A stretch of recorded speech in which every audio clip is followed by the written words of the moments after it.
Good morning, Penn. Good morning. What happened? Well, I don't know. Everybody's going to kind of, I don't know how they approach it. I've mentioned it to different ones, and they still think it's kind of a joke, but it would have been to me, too, I guess, had it not happened to me. Of course, a beaver, of all things, to be attacked with.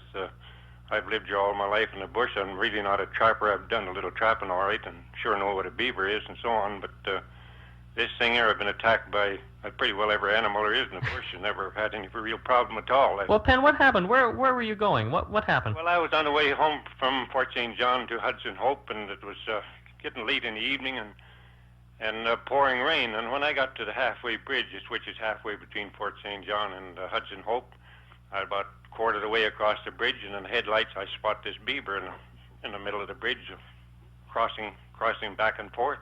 So I threw the brakes on, and I couldn't stop. There was so much water on the bridge, and there's about 2 inches of water on the bridge. It was just pouring. And I slid up onto the beaver. Now, did you kill it? Well, I wish I had of.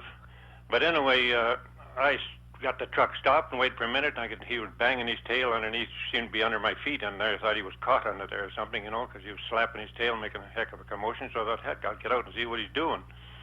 And when I went to step out of the truck, I guess I stepped on his head or right close to it because my foot hardly touched the deck of the bridge when he grabbed me by the foot. Now, did you have big boots on to protect your feet? I had heavy sole runners on, and he'd grab me. Thank God he got me the full foot, and he apparently couldn't close his jaw right. He drove one tooth into the top of my foot, but he couldn't penetrate the bottom.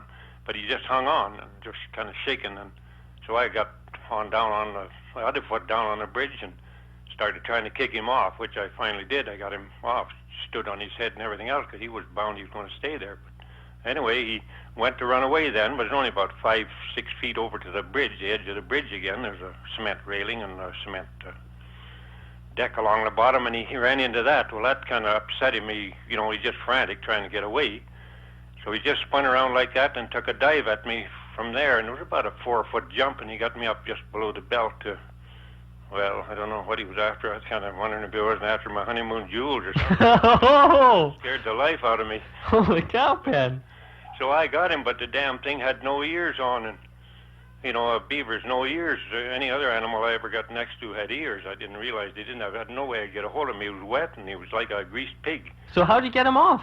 Well, I just hung on and did everything I could, shoved and held him back as far as I could, so he couldn't go any deeper, and he was going. And finally I got him, and I kind of threw him back against the bridge again, about 3 feet. I gave him a real good shove, and he just spun around and sat on his tail like a kangaroo would remind me of, but a kangaroo hadn't got teeth like that, and he was just staring at me.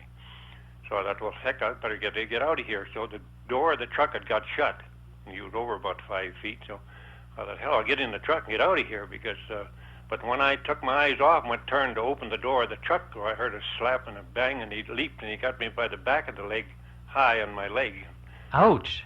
Put his front feet around me and attacked me like he was falling a tree. He was just shipping and janking back in behind, but I couldn't get at him. So he was biting you? Biting me is right. He bit me 12 times in the back of the leg before I finally got rid of him. Did you scream or yell at all? No, I didn't. I don't know just what.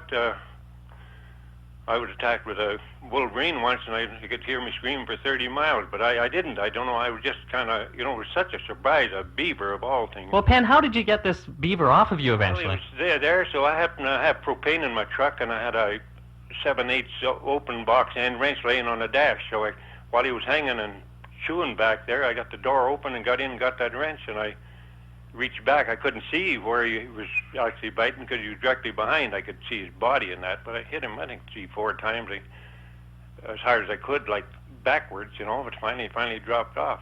And so you took off, I suppose. Yes, I never even looked to see whether I killed him or not. I got in the truck and took off and headed for Hudson Hope. How bad were you hurt, Penn? Well, I was really bleeding blood-wise. I mean, it was kind of gone numb, anything like that. It just seems like. So I took my cap off and stuck it in the hole that he'd chewed out in the back, like trying to stop the blood, and sat on it and headed for Hudson Hope. And I just got there actually not too quick. It was at night, and the doctor wasn't home. He was out on a call, and so I went right to his house, of course. And I got a sister-in-law that's a nurse who works in the hospital, and so I phoned her.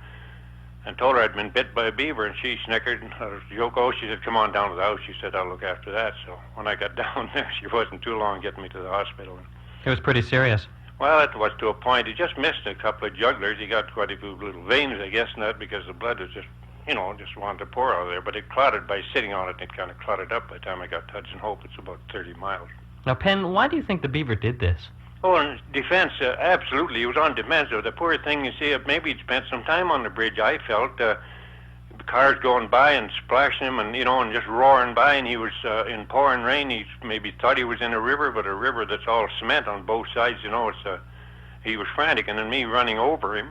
He was certainly in defensive. I hold nothing against the beaver whatsoever. And myself, I should never got out, but I was going to be a good Samaritan and not do any more damage to him. But I hadn't damaged him at all. I don't think by the water being on the bridge, he just slid along, on the front axle, I guess, somehow. And now, could this beaver have been rabid? No way. That's the first thing different ones have asked. They said there's never been heard of a rabid beaver. No, he wasn't rabid. He was in defense.